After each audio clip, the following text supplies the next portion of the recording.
warahmatullahi wabarakatuh. Alhamdulillah, puji syukur rahmat Tuhan dari Tuhan yang Maha Esa, berkat rahmat dan rezekinya sehingga kita dapat bersama pada pagi hari ini. Perkenalkan, saya Firza Priani dari Prodi PGSD Pendidikan Guru Sekolah Dasar kelas B dengan NIM 110762108 yang akan mempraktikkan berdongeng yang berjudul Kisah Si Putri Tidur. Suatu hari di sebuah kerajaan, hiduplah seorang raja yang bijaksana dan seorang ratu yang baik hati. Mereka memerintah kerajaan dengan damai dan sejahtera. Sayangnya, mereka belum juga memiliki keturunan yang mereka berdua inginkan selama ini. Setelah penantian yang begitu panjang, akhirnya sang ratu melahirkan seorang putri menawan. Raja begitu bahagia, lalu mengadakan sebuah pesta besar. Dia mengundang seluruh keluarga dan teman-teman, bahkan para peri untuk menyambut kehadiran sang putri dengan cinta dari semua orang. Di dalam pesta semua orang memberikan harapan terbaik untuk mereka sang putri. Kita semua bahagia.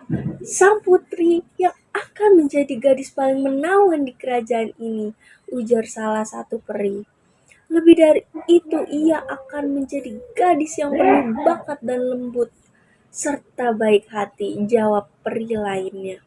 Di kerajaan ini ada 3 peri pelindung yang kuat, namun raja lupa untuk mengundang salah satu peri. Peri ketiga yang tidak diundang tiba-tiba muncul dengan wajah marah.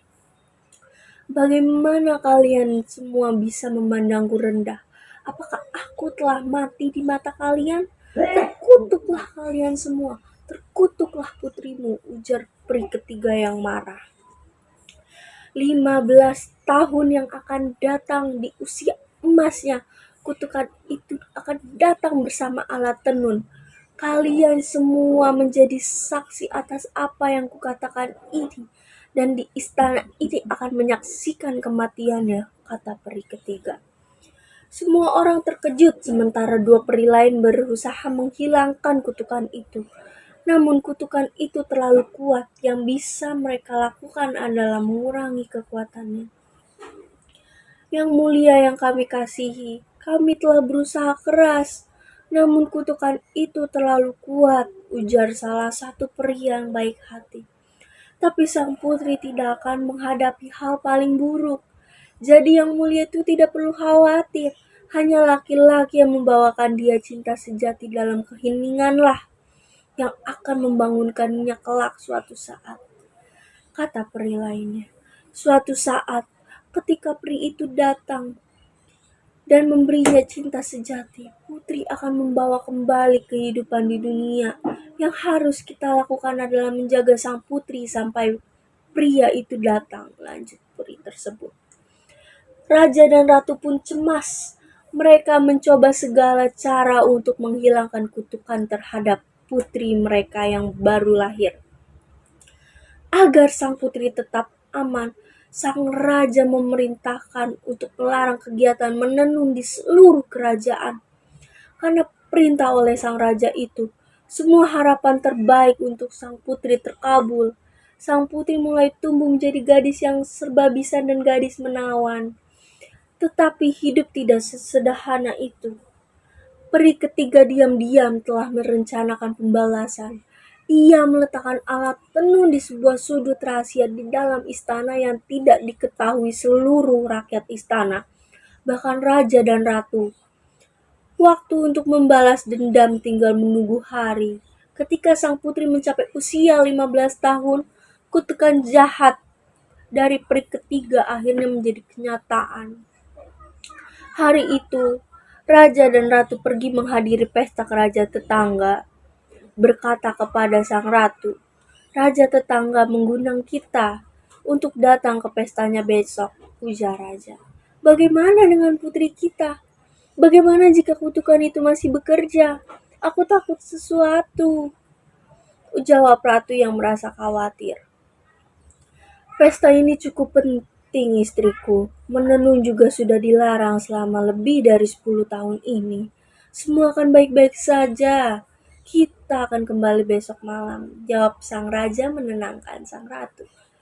Ratu pun setuju dengan sang raja, walaupun ia tetap mengkhawatirkan sang putri. Raja dan ratu akhirnya mengucapkan selamat tinggal kepada putri mereka dan mereka pergi. Sejak peri ketiga mengeluarkan kutukannya, sang putri hanya boleh berada di 3 tempat di dalam istana, yaitu kamar tidur, ruang makan, dan aula. Tempat lain di istana dilarang baginya. Karena perintah raja ini, putri seringkali merasa bosan dan ingin pergi dari 3 tempat yang ditetapkan oleh sang raja. Kemudian, karena orang tuanya pergi ke pesta, gadis itu akhirnya bisa merasakan kebebasannya untuk pertama kali. Ia mengikuti rasa ingin tahunya menjelajahi setiap sudut istana yang belum pernah diinjakinya. Ia sampai di tangga. Dengan hati-hati ia melangkah dan berhenti di sebuah pintu kecil. Ia melihat ada kunci yang bergerak di lubang kunci pintu itu. Sang putri dengan penasaran lalu membukanya perlahan. Sang putri melihat ada perempuan tua dengan penuh perhatian menenun di dalam ruangan. "Nenek, apa yang sedang kau lakukan?" tanya sang putri. "Oh sayang putriku, ayo duduk di sini, aku sedang menenun," tanya peri ketiga yang jahat. Sang putri terkejut dan terkesan melihat alat tenun yang sedang bekerja. Lalu matanya terpaku dengan roda yang berputar itu. "Oh, alat ini indah sekali, Nenek. Tolong izinkan aku untuk mencoba benda yang berputar yang cepat ini, Nek," kata sang putri dengan semangat. Sang putri kemudian menyentuh alat tenun itu dan kutukan pun terjadi. Jarum di alat tenun itu tiba-tiba menusuk dirinya, membuat sang putri kembali tertidur. "Hahaha, kena kau kutukanku," ujar peri jahat, sambil meninggalkan sang putri tertidur. Ketika raja dan ratu kembali dari pesta, mereka pun merasa sangat sedih. Begitupun para pelayan dan peri yang merasa kehilangan sang putri. Sejak itu, sang putri dikenal sebagai Putri Tidur. Karena ini, hari demi hari raja dan ratu, dengan semua pelayannya merasa sedih, peri baik hati menjadi tidak tega. Akhirnya, mereka mengusulkan untuk membuat raja dan ratu dan semua pelayan untuk tidur sampai sang putri bangun. "Raja, bolehkah saya menidurkan semuanya?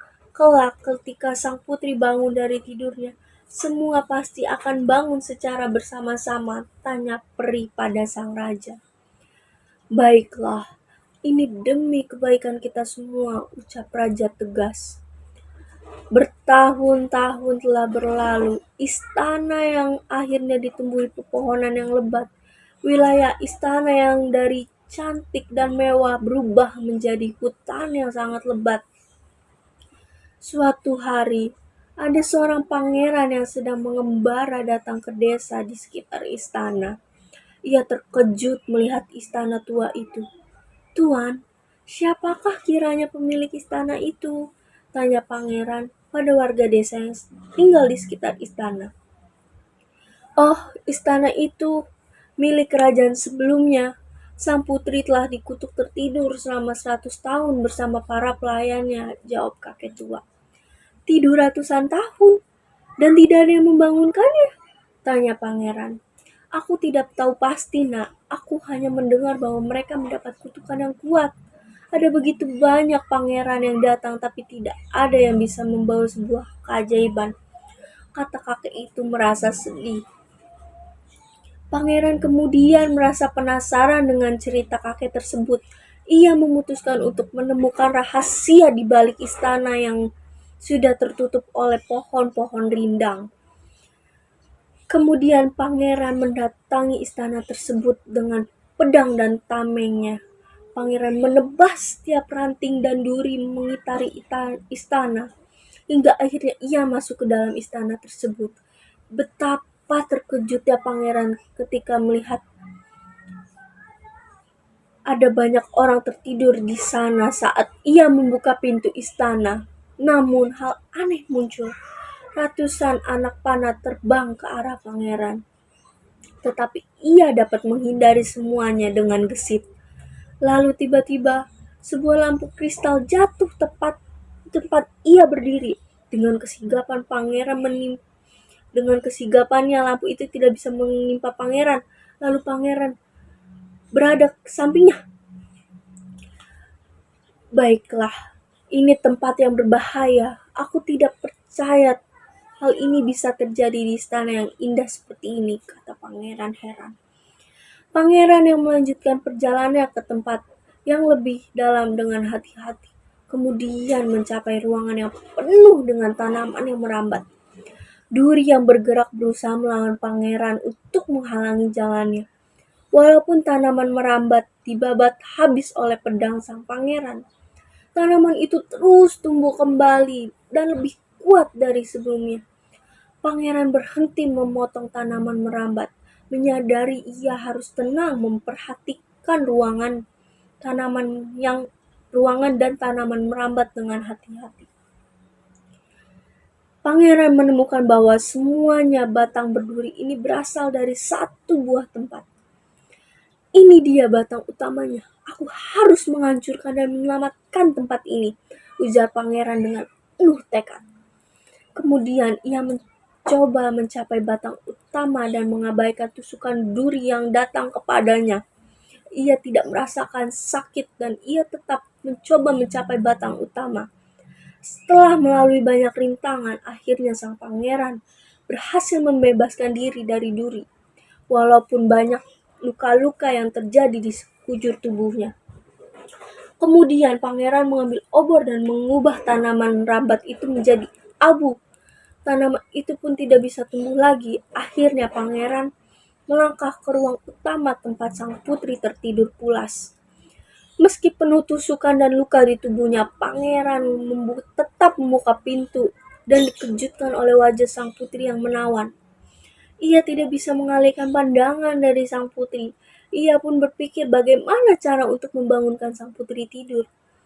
Karena sangat putus asa, pangeran akhirnya mencium kening sang putri dan berniat untuk menyerah. Ajaibnya, sesaat setelah putri dicium keningnya oleh sang pangeran, mata putri terbuka. Mata sang putri kemudian menatap pangeran dengan hangat dan bertanya, "Siapakah kau? Bagaimana kau bisa masuk kamarku?" tanya sang putri. Senyum cerah muncul di wajah pangeran. Lalu ia pun menceritakan semuanya dari mulai ia melihat istana yang sudah dipenuhi oleh pohon hingga masuk ke kamar sang putri dengan penuh duri. Mereka pun terus berbincang lalu berjalan keluar pintu. Sang putri melihat bahwa semua orang di istana pun terbangun saat ia terbangun setelah dicium keningnya oleh pangeran. Semua orang berterima kasih kepada pangeran yang telah mencium kening sang putri sehingga sang putri terbangun. Raja dan ratu merasa bahwa pria ini adalah pria yang pemberani dan memiliki kebaikan yang luar biasa. Terima kasih kau telah menyelamatkan putri kami dan kerajaan ini, ungkap raja pada pangeran. Tak lama kemudian, sang putri dan pangeran saling jatuh cinta. Pernikahan mereka begitu indah, mereka berdua pun hidup bahagia selamanya.